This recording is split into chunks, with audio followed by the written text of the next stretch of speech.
Olá, escritor! Bem-vindo ao canal do Carreira Literária. Se você não é inscrito ainda, não deixa de fazer isso agora e também de ativar o sininho para receber todas as notificações. Assim você vai ficar sabendo de tudo, inclusive tem muita coisa bacana vindo aí que eu vou falar nos próximos vídeos. Bom, antes de iniciar esse vídeo aqui, eu queria deixar um recado bem importante aqui para você, que é esse livro que vai sair pela editora 8,5 do Anderson Bernardes, Não Arranquem os Vermes de Mim. Ao final aqui do vídeo a gente vai deixar o book trailer e também o link para pré-venda aqui na descrição para você conhecer esse livro que tá incrível, um dos melhores livros que eu editei esse ano, uma narrativa muito forte, muito impactante de um autor que veio dos nossos cursos e que nos surpreendeu com uma literatura de altíssimo nível, então não deixa de conferir. Bom, então hoje a gente vai iniciar uma nova coluna aqui no canal do Carreira Literária, voltada para analisar carreiras de autores que obtiveram sucesso, tanto publicando por editoras boas e prestigiosas, quanto conseguindo alcançar um público expressivo em números. E a gente vai tentar destrinchar aqui as estratégias, algumas conscientes, feitas pelos autores, outras não tão conscientes assim, usadas por eles para poder conseguir conquistar o que eles conseguiram. Embora o mercado editorial brasileiro ainda seja consideravelmente dominado por nomes estrangeiros, principalmente na área de ficção, a verdade é que o espaço para autores brasileiros se abriu nessa última década e vem se abrindo cada vez mais. Até porque, diante da crise que vive o mercado editorial, da falência do antigo modelo, com a crise das livrarias, os calotes das grandes editoras, apostar em autores nacionais acabou sendo uma alternativa cada vez mais interessante para as casas tradicionais. A economia com gastos de tradução, assim como a oportunidade de contar com a participação ativa do autor, que está ali presente em eventos e palestras, acaba tornando essa opção bastante atrativa. Zuki, vem. Vem pra cá. Ai, meu. E aí a gente volta para um ponto bastante constante nas conversas aqui no canal, que é atualmente o autor precisa ter muita autonomia e proatividade e além do lugar comum para impedir que o livro morra após o lançamento, que é o que acontece com a maior parte das publicações aqui no Brasil.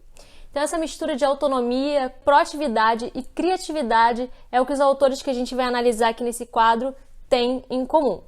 E hoje a gente vai falar do Rafael Montes, até porque ele acabou de lançar o novo livro dele, Uma Mulher no Escuro, que está aí repercutindo positivamente, como já era de se imaginar. O Rafael Montes é um autor bastante jovem, tem apenas 28 anos e é chamado aí recorrentemente na mídia de um autor prodígio, de grande nome do suspense e do thriller. E vem publicando quase um romance a cada 2 anos desde 2012. Mas diferente do que possa parecer à primeira vista, o sucesso do Rafael não se deu assim do nada. Ele não ascendeu de forma meteórica, sem fazer nada para isso. Apesar de jovem, o Rafael tem só 28 anos, ele está desde 2010 no mercado, ou seja, há quase 10 anos. Diferente do que muita gente pensa, a primeira publicação do Rafael não foi o romance dele, Suicidas. Ele começou publicando contos em algumas antologias, se não me engano, uma antologia da Multifoco, depois numa outra coletânea policial. Então a primeira coisa que eu queria destacar aqui é que você não precisa ter um original pronto, uma coletânea de contos fechada ou um romance para começar a sua trajetória na publicação. A publicação em antologias, em revistas e blogs literários, a participação em podcasts, tudo isso acaba sendo uma maneira eficaz de não só divulgar a sua escrita e ir formando um público leitor, como também de criando networking, que vai ser fundamental nos passos que você vai dar a seguir na sua carreira literária. Mas, com certeza, foi com a publicação do Suicidas que tudo mudou na carreira do Rafael. Ele conquistou ali um dos primeiros lugares, não chegou a ser vencedor, mas ficou aí entre os 3 primeiros lugares no Prêmio Bem Virar de Literatura, que na época era um selo da Saraiva, e o editor achou bacana publicar o livro dele. E assim foi feito, ele conseguiu aí uma tiragem relativamente grande para um autor nacional estreante, e o livro dele, até pela Bem Virar ser um selo da Saraiva, foi publicado e distribuído aí no Brasil inteiro. E aqui cabe ressaltar um segundo aspecto, que é a importância dos prêmios literários. A gente anualmente tem dezenas de seleções de prêmios, como o prêmio Kindle, o prêmio Pollen, o prêmio Flip, o prêmio Sesc. Então, todos esses são concursos que premiam os escritores com uma publicação e às vezes monetariamente também.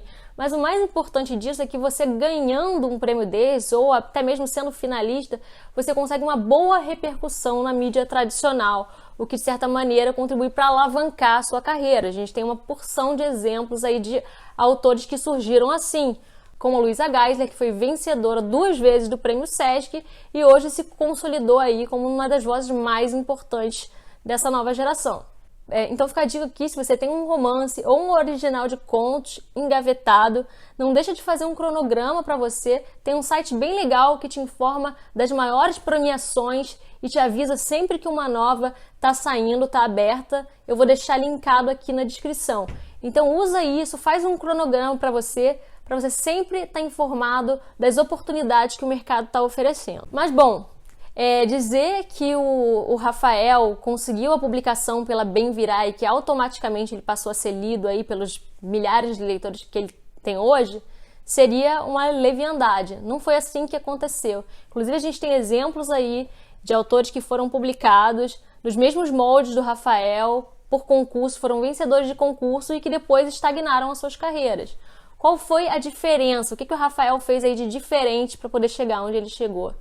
Ele, uma vez tendo esse livro publicado, ele passou aí a todos os eventos literários, passou a fazer contato com todos os autores, jovens autores que também estavam publicando, que também estavam iniciando suas carreiras, criou uma imensa rede de networking, ia sempre prestigiar esses autores nos seus lançamentos, lia os livros que eles estavam lançando, comentava e sempre entregava um livro.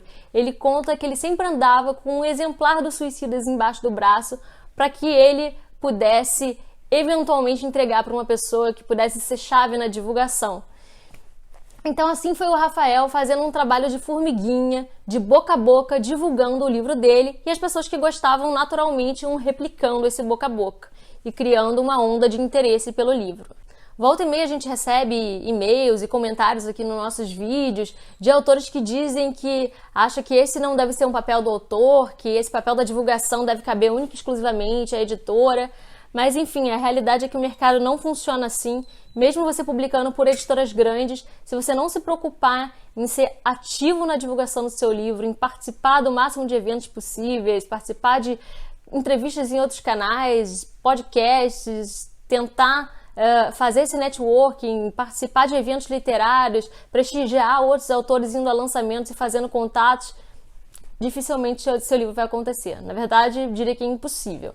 Então o trabalho do Rafael foi justamente esse, de ir atrás de cada leitor, de entender a relevância de cada leitor, porque como eu já disse num vídeo aqui, para o seu livro se tornar best-seller, você tem que fazer com que as pessoas tenham vontade de comentar sobre ele. É sobretudo no boca a boca que esse sucesso do livro, essa onda de interesse pelo livro vai se fazendo, mais até do que a aparição do livro em grande mídia. Como editora, eu posso dar um relato com relação a isso, que a gente já teve vários dos nossos livros resenhados em grandes cadernos da literatura, no Globo, no Estadão, na Folha de São Paulo, e não necessariamente a presença desses livros nessas grandes mídias se reverte em vendas do livro.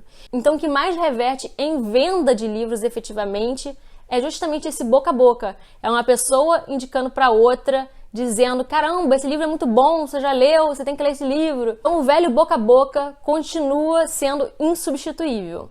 E é importante também ressaltar aqui que a forma como você faz esse boca a boca vai ser decisivo. Como eu disse para você, o Rafael, ele não ficou entregando o livro e falou assim, lê meu livro, lê meu livro, lê meu livro. Não, ele antes dava algo em troca, antes de esperar receber. Ele ia aos lançamentos, ele prestigiava, ele comprava o livro de outros autores, ele comentava, ele ajudava a divulgar o livro de outros autores.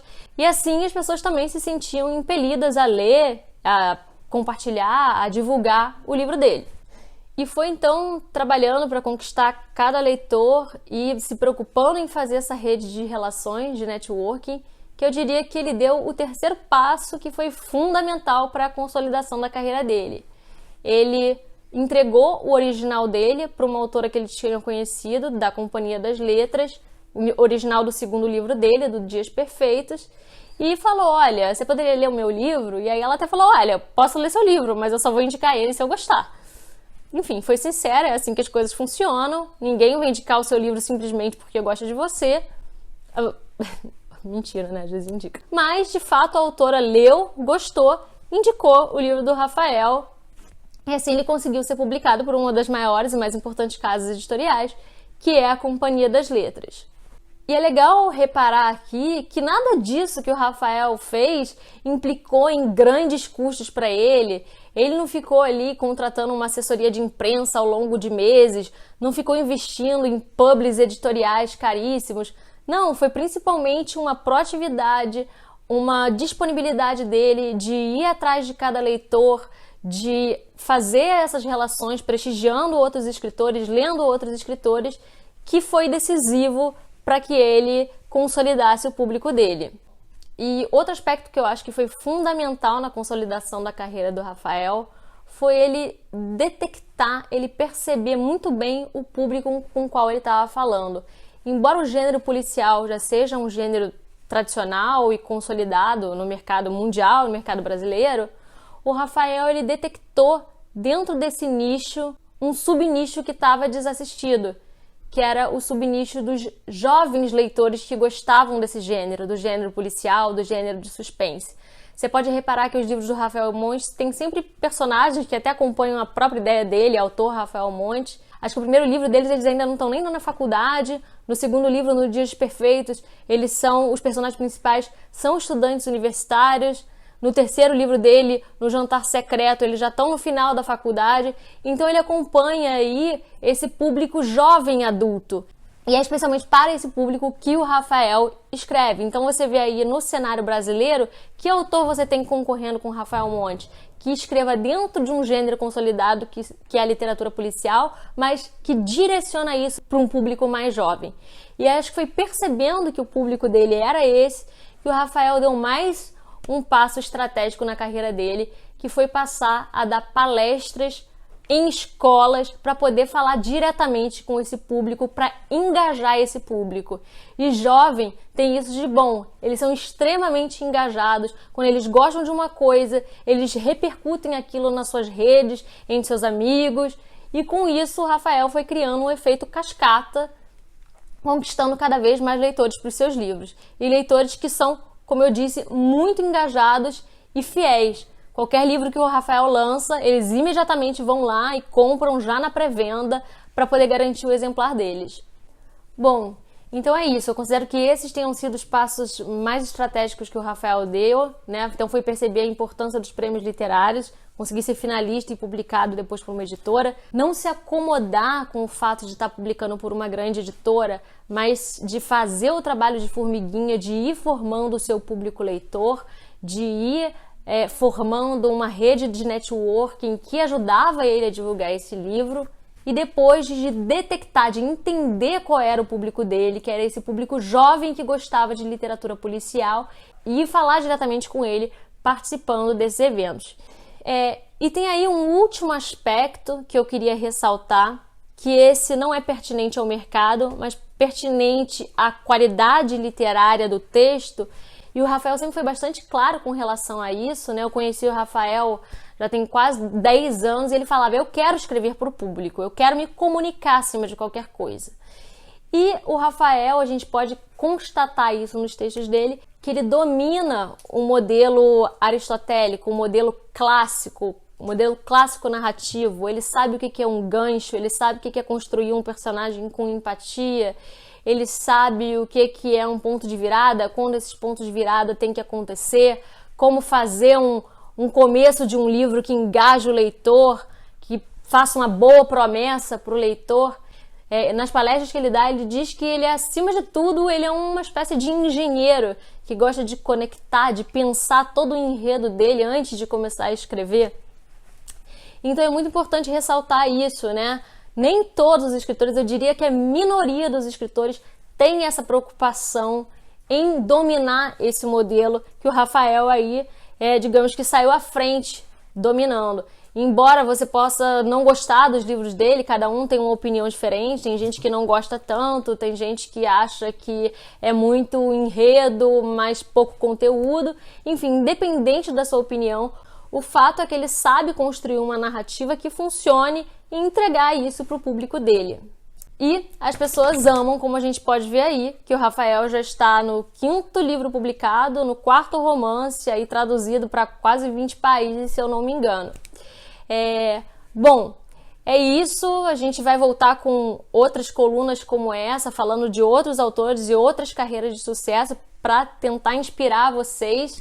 Deixa aqui no comentário se você quer que a gente analise algum autor específico, e eu não posso deixar de convidar você a fazer parte do nosso curso Autor Bestseller. Se você tem interesse em dominar esse modelo que eu disse aí que o Rafael domina, de conhecer todas as estratégias para um livro funcionar, para uma narrativa funcionar, uma narrativa que engaja o público, né? Como você construir personagens arrebatadores, como construir um começo que vai prender o seu leitor, como construir a tensão certa, o ritmo certo, qual é o estilo que cativa o público.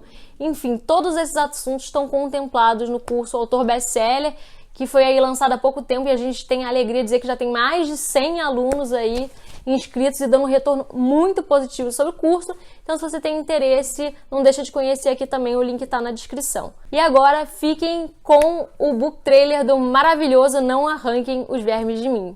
Espero que você tenha gostado desse vídeo. Um beijo e até a próxima!